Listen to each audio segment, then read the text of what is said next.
All right, folks. Do you want to hear the craziest race on the planet? Well, you can thank Britney Sandoval and your dad. What's your dad's first name? Mark Gassert.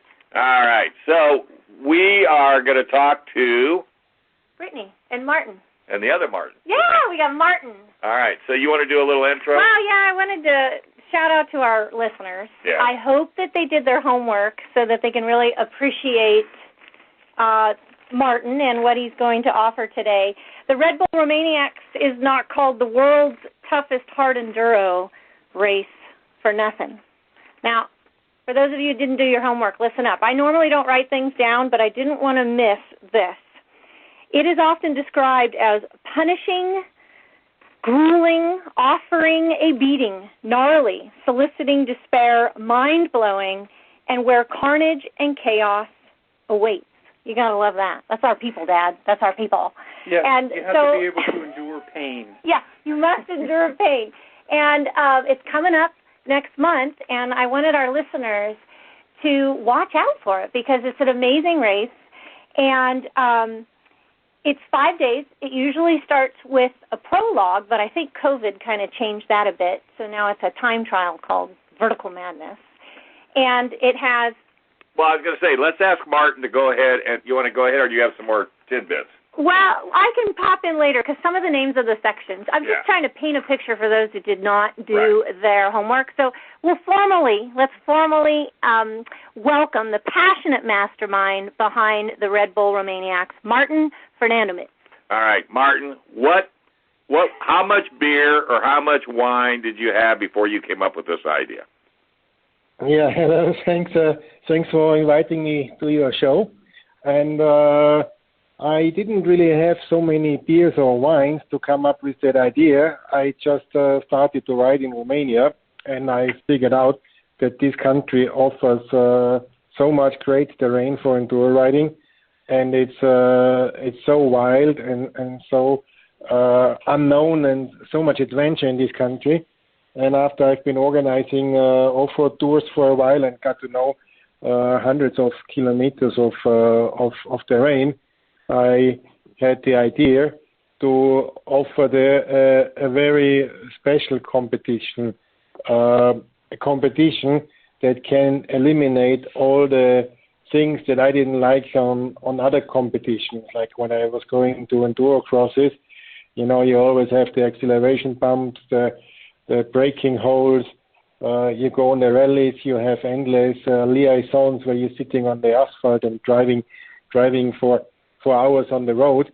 The enduro classic enduro style races 6 days, you end up more calculating times than actually racing. And so I thought here in Romania I have the possibility to take out all those things and to just be pure racing in the mountains, in the hills, on the trails. Every kilometer, every meter or foot, as you say, is new, is virgin. You don't need to do anything double, and people do not know the racetrack. We are not having only one class like it is in the rallies, where the top stars arrive at midday, relaxed in the finish, and the amateurs are suffering until midnight. So we, from the beginning, had a professional class and an amateur class. Okay, now we have 5 classes because it grew all so much.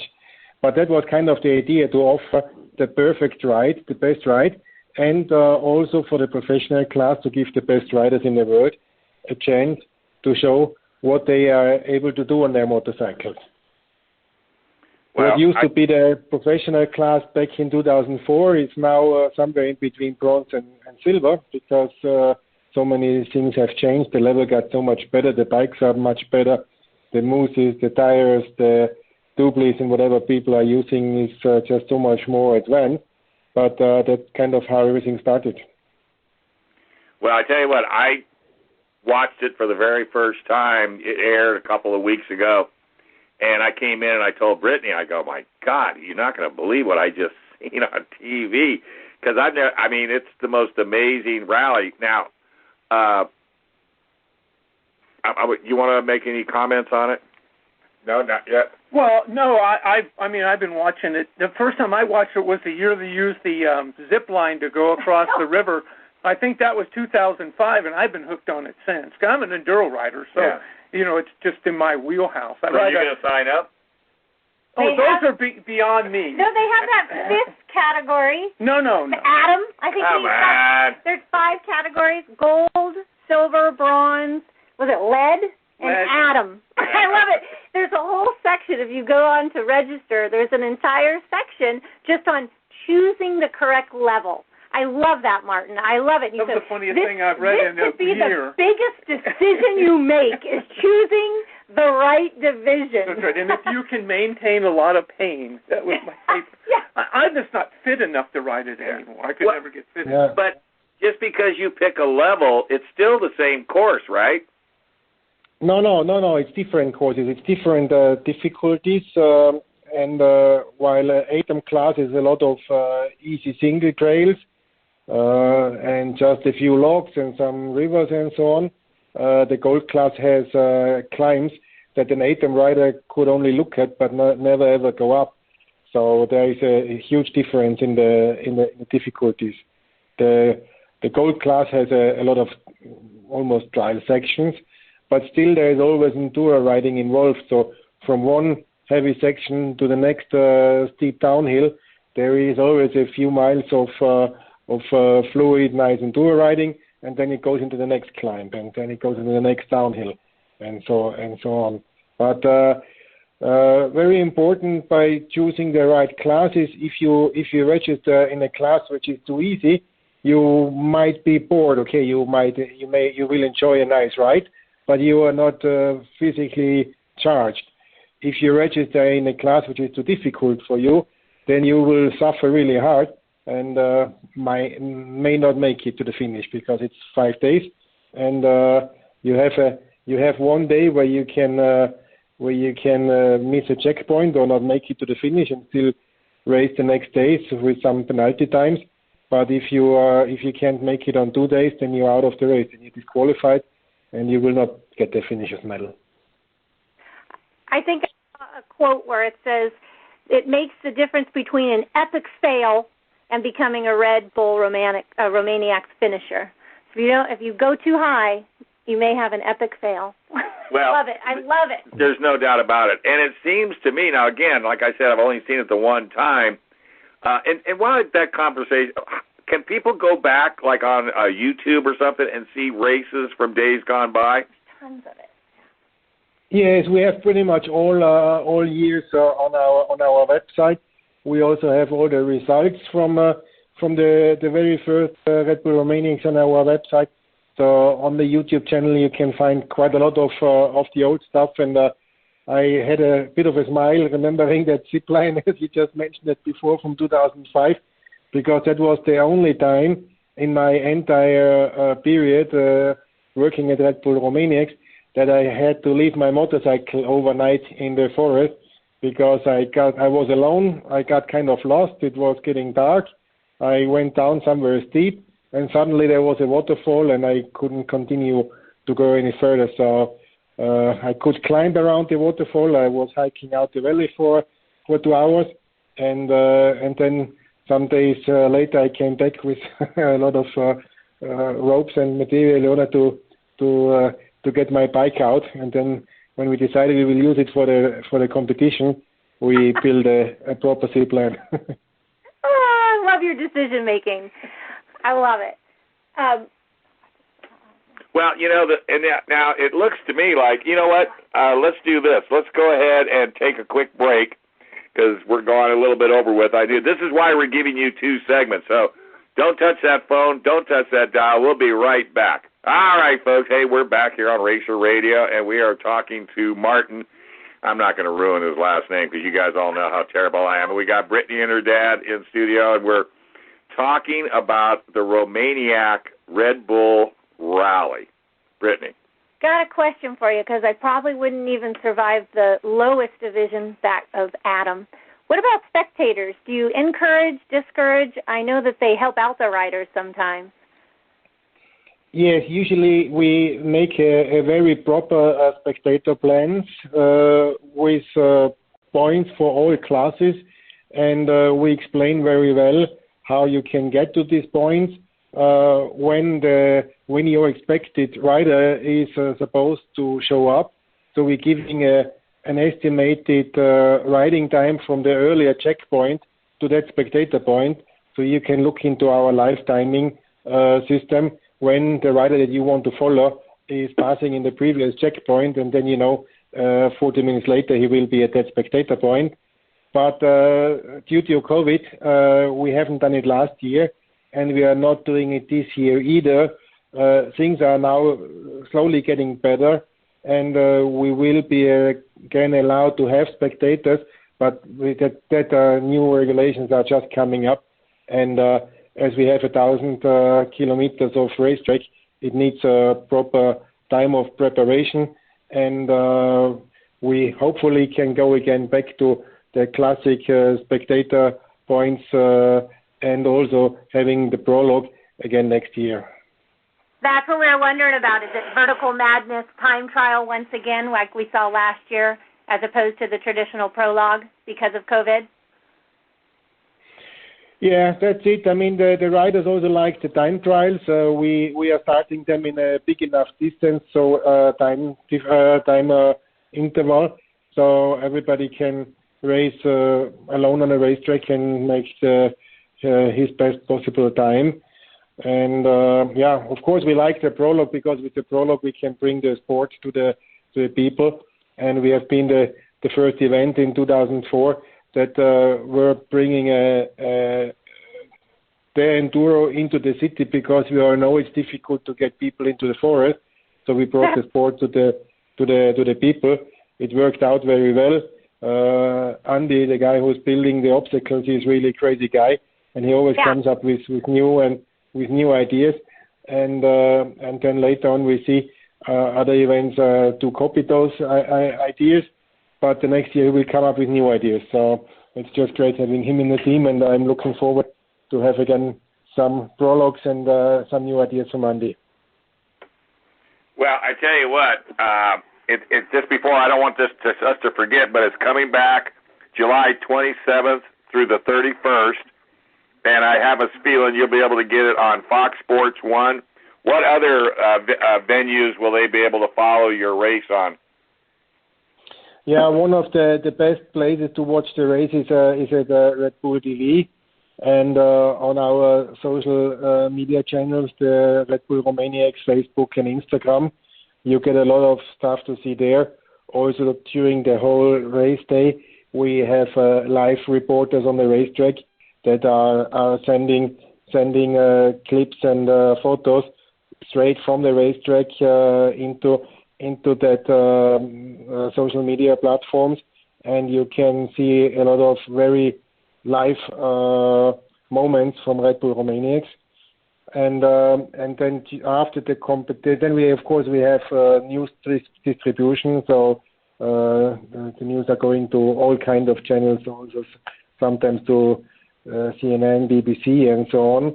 And after the race, we're distributing a 26-minute highlight, which goes to over 150 channels. And I'm sorry, at the moment I'm not prepared with the list what channels are showing that. Showing our show in the USA, but for sure somewhere we can inform you. I need to look into the distribution program for that. Yeah, we'll look into it, because we have a lot of racers in Southern California who they really make it to the pros. I think they'll really appreciate it. Believe it or not, little San Diego throws out a bunch of great riders, and that's why I think so many of our listeners are going to appreciate this once they see it. I don't know that it has the name recognition here in Southern California when you say the Romaniacs, but I want it to, because I think so many of our listeners will appreciate it. So I got a question. Is there an age limit, or, I mean, do you have to be a certain age to race? And is there an old guy limit to where you can't race if you're over 90? We haven't had anybody yet with age over 75 years, but our oldest finisher has been 75. So But if somebody is a good rider and experienced, I think he could make the ATEM class even at an age of 80 or 85. So, we don't put a limit. And, if you have a weak heart, I think it's better dying on the motorcycle than dying in the bed. So yeah. Because if you have a weak... As I hear there is... Yeah. Well, I tell you, it's what I think is the most important. I mean, having riding skills is probably number one, but stamina. I mean, you have to be able to literally lift that motorcycle up and over obstacles. And after 2 or 3 days of doing this, that's gotta really wear on you. Yeah, that's more the bronze class where you need to start lifting your bike over logs and so on. Iron has a few obstacles that may need some manual effort, but the ATEM class is not that hard. So if you do have riding experience, you should be able to make the ATEM class without pushing your bike up or down any hill. But the harder it gets, the more difficult the class, the more you end up pushing, lifting, or you have the skills and, where most of the people on this world will be pushing and teaming up, Jarvis is still riding and not even putting his foot down. So that's... I think that's when you need some mental strength, too. I've seen a lot of grown men crying in the footage and calling you nasty names, Martin. What do you think about that? In the end, I think they love you. Yeah, that's what we need to live with. When we go scout, we find so many nice new sections and trails, and we want to throw it all in because it's so much fun. And then sometimes, if the weather turns bad and it starts raining during the day, then it might be a little bit long, and then people start to really get on their limits. And and then of course they start swearing. Yeah. But, yeah, it sure does. Well, you're not going to believe this, but we are just about out of time. Oh my gosh. So here's what I'm going to do. I'm going to have you stick with me just for a few minutes, because I already figured out I'm probably going to cancel Racer Radio. We're going to do probably a whole hour on this. So stop for a moment, folks. Don't touch that dial. We're going to take another break. All right, we're back, and we're talking Romaniacs with Martin. He's all the way over in Romania, and he is the guy behind all this. So how many hundreds of thousands of dollars do you win when you win this race? Sadly, the enduro sport is not so important, but at least we are one of the very few events that do have prize money. We have like $17,000, $20,000 of prize money, which we pay to the professional class. I used to be a snowboard professional back in my sport days, and I was used to race for money. And this is also my opinion. If somebody is doing a top performance, he should also get paid for it. So at least we throw some money on the table. Right. Well, I think it's bragging rights, which is priceless. I survived. I finished Romaniacs. That's for the amateurs. Go ahead. Yeah, for the amateurs, it's about finishing. But professionals, they want to make a living out of what they do. And therefore, they should also earn some money and hopefully get better payments from their sponsors than they do so far. But I guess the sport is growing and getting more and more people riding motor, riding hard enduro, buying the equipment, and industry is growing, and hopefully then also the salaries of the professionals are growing. So if I've got somebody sitting here thinking, you know what, I'm going to do that. I'm going to go to Romania and I'm going to run. How do they know what to do to their bike before they get there as far as gearing? Is there any way that they can contact your organization and you can, depending on the level that they've decided to run in, do you have recommendations for gearing tires, anything like that, or is it just on your own? No, you can find it all on our website. You click redbullromaniacs.com.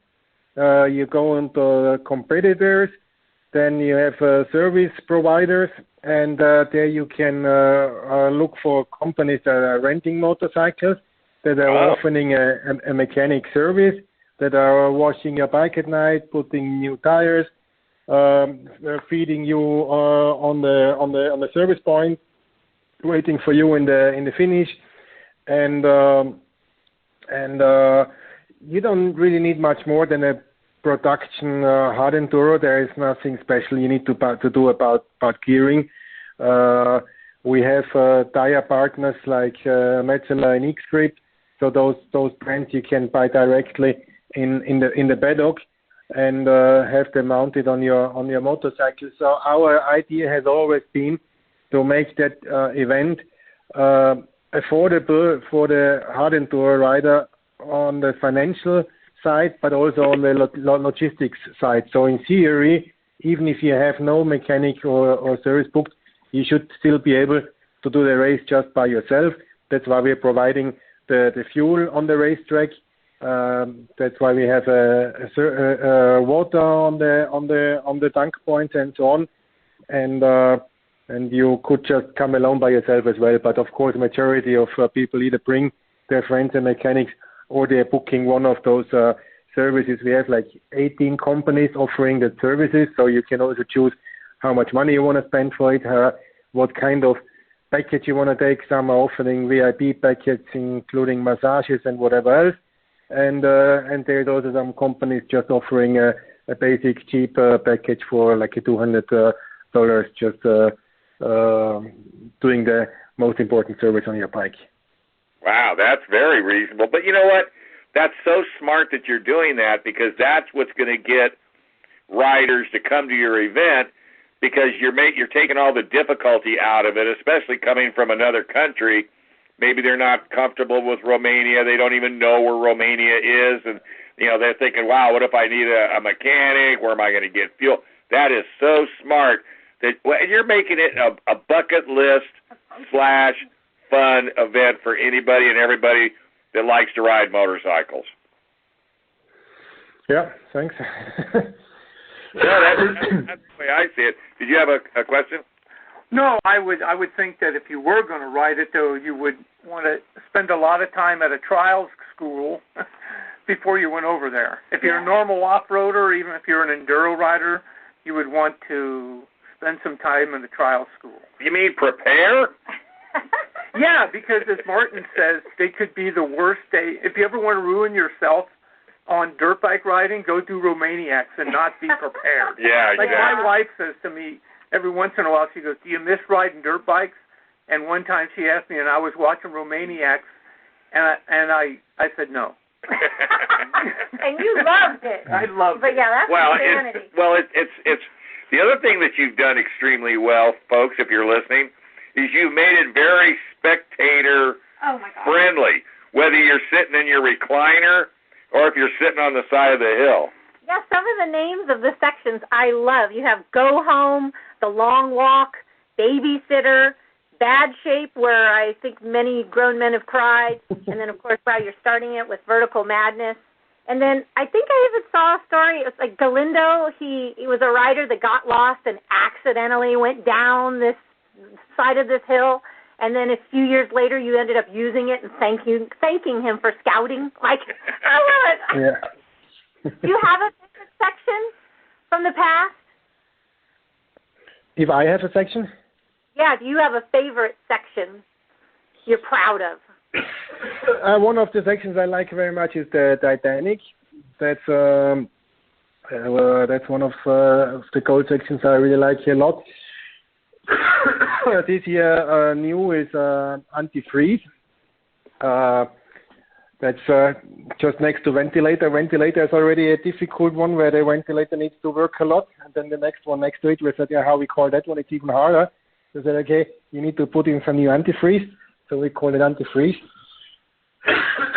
We usually call the sections after something that happens there. Either somebody wasn't strong enough and had to go home, or something happened, or some bike broke down, or something funny happened, or there was a sheep farmer getting angry, and so it's called sheep farmer, and yeah.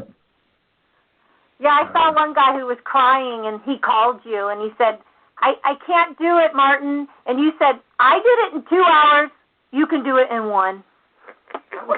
Yeah, exactly. That was Chris Birch that time when we first went the long walk up, and I think it was 2 years ago, we used that section again, and it took Manni Lettenbichler 7 minutes to go up.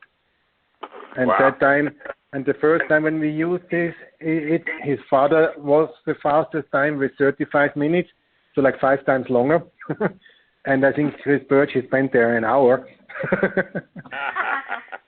Well, it sounds to me like your course changes every year. So if somebody raced in 2020, when they come to 2021, it's not going to be exactly the same. It might have some familiarities, but you are going to have different courses, right? Yes, always. We always go and find some new stuff. Some of the old stuff we're not using every year, but from time to time, depending also how it does fit into the racetrack, we use some of the old tracks as well, yeah. Or sometimes we work a little bit on the old track. So yeah, we are creative. Hey Martin, this is Mark again. It seems like the race changed a lot when the trials guys started getting in it, like when Graham Jarvis showed up and Caddy showed up and some of those other trials riders. Do most of your section chiefs, do they set the course up on a trials bike or an enduro bike? No, we do usually our scouting on enduro bikes. Just like, for example, once I had a sore shoulder and I went a few trails on the drive bike, but usually we do 100% on enduro bikes. Every section is also pre-ridden, so we have never had a section that we just go hike and mark it. Everything is ridden. But actually, also in the beginning, those guys that run Romaniacs had a drive background, like Cyril Debré. Even though most people know him as a Dakar racer, he used to be a French drive champion back in his young days.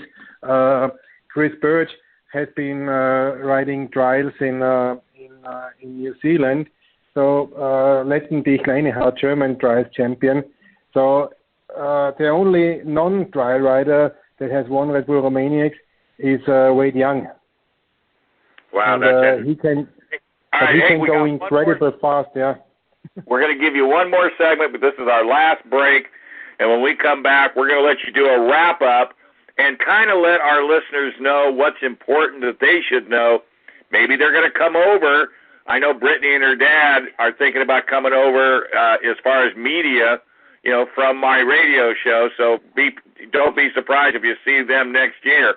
So let's take one last break on Racer Radio. We'll be right back. All right, we're back, and we are talking Romaniacs. We got Britney and her dad, Mark, in the house. Mark would love to be able to run this, but he thinks he's too old, but I don't think he's too old. I think we can get him over there and get him hooked up, and his wife would love it, right? Oh, no. All right, so Mark, and again, before we say anything, thank you very much, Britney, for setting this up. Thank you, Martin, for agreeing. Yeah, this is absolutely amazing. So, again, Martin, just for people that are just tuning in, kind of give us a little rundown of what the race is about, how long is it, where can people find it, and some of the high points of the event. Yeah. So once again, thanks for the invitation.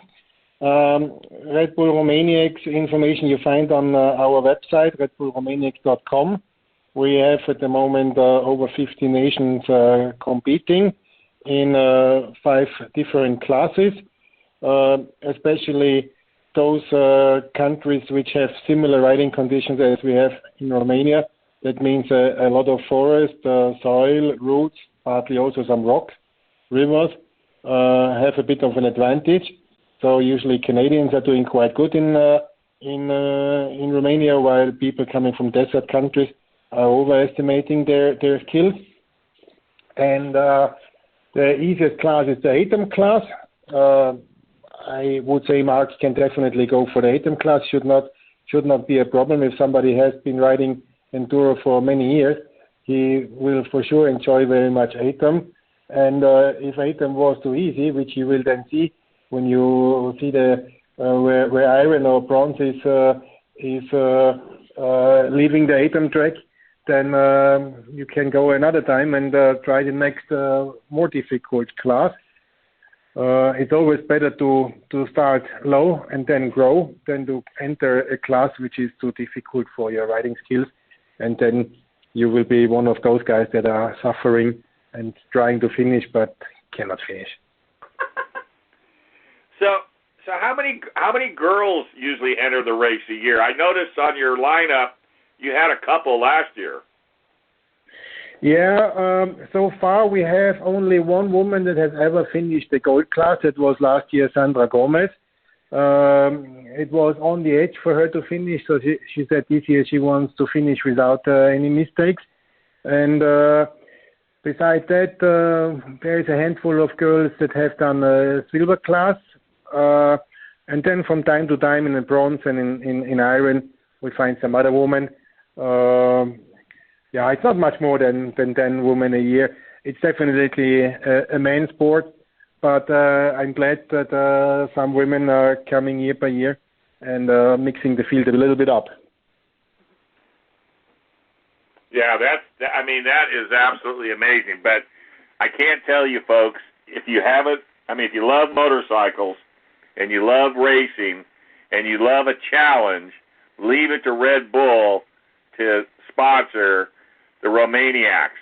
And you couldn't have picked a better name for your event. I don't care what anybody says, because when you watch it, folks, you will kind of you will think you're a maniac if you're even going to sign up for something like that. What was that, Mark? I was telling Britney to tell you, Martin, when she signs off to tell you she is a Romaniac.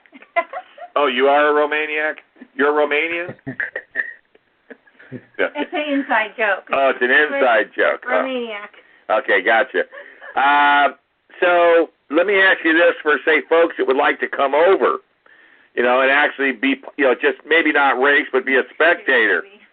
Are there accommodations in and around where you race, where like hotels and hostels and all those types of things? Yes, we're in a very lucky situation that Sibiu there's an international airport, has plenty of hotels, and the paddock is in the center of the city, and we can race more or less on the outside of the city. We can start with the racetracks or just some short distances to where we start racing. So that's all very easy to get to. You can rent cars, spectators, and of course for the participants they can rent motorcycles down here in Romania, and all the mechanic service crews that you need for a proper competition. Yeah, and I'm sure you could go over there if you just wanted to rent a motorcycle just to go cruising around without racing. I'm sure those are available as well. Yeah, not really. You cannot get to the on the racetrack like on off-road because we need to keep the competition safe. And if you want to go on the road, you better take a street motorcycle than an enduro. But there is a lot of off-road tours offered in Romania, and that is also a possibility to get to experience Romania first time. Go there with your buddies, book a tour guide, and go for a ride. Test some of the Romaniac sections, and then come another time and race. So that is also what many people around the world are doing, booking tour guides, and you can find them also. If you Google a little bit for CBO for tours, you will find quite a lot of tour suppliers. What's the weather like normally during the racing season? So, I understand you get some rain, or you get a lot of rain, or you never know. You never know exactly. We are not in a tropic area. We have no monsoon rains or something that are predictable. It may be extremely dry. It may be raining 4 days. It could be raining 1 day. So everything is possible. It's classic Central European weather conditions. Gotcha. Well, since Brittany's having fun with inside jokes, mine is, do you have bacon? If we have bacon, steak, of course, The Romanians are very famous for bacon. And I'm going. That's my thing. I race on bacon. Bacon gets me places. I want to thank you for doing this. My dad's been throwing me in the deep end my entire life. I follow him everywhere on a horse. I follow him everywhere on a motorcycle. I followed him everywhere on a bicycle. And we feel like you are our people. Right. And you have taken it to the next level. But we love the entertainment factor, the challenge, showing what people are capable of. Right. And just thank you for that. Well, life is too short just to sit home and think about, geez, I wish I could have. I wish I should have tried that. I wish I'd have done it. And thanks to you for giving these opportunities to long-time racers, first-time racers, adrenaline junkies. Mm-hmm.